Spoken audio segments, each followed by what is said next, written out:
Welcome to our channel. Today we how to verify your Google Merchant Center account feed with Shopify detailed guide step by step clearly. To verify your Google Merchant Center account feed with Shopify, start by logging into your Shopify admin panel. Navigate to the Apps section. Search for the Google Channel app and click on it to open. If you haven't installed the app yet, click on the Add App button to install it. Once installed, open the app from your apps list. You will be prompted to connect your Google Merchant Center account. Click on the Connect button to begin the authentication process. Follow the on-screen instructions to sign into your Google account. Select the Google Merchant Center account you want to link with Shopify. After selecting the account, grant the necessary permissions for the app to access your data.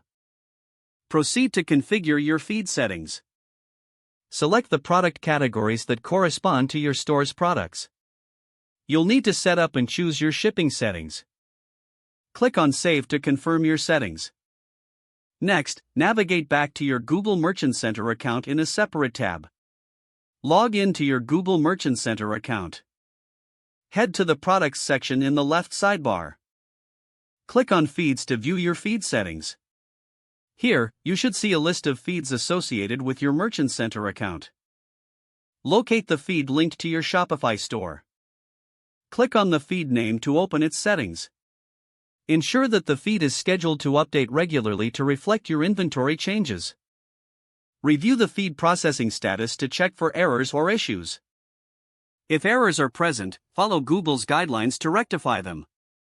Once everything is verified, you'll want to check the data quality report. Make sure all your products have been uploaded correctly with the required attributes.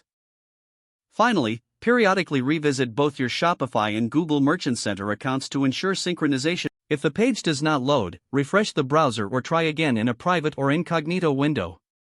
Don't forget to like this video and subscribe to our channel for more step-by-step tech guides.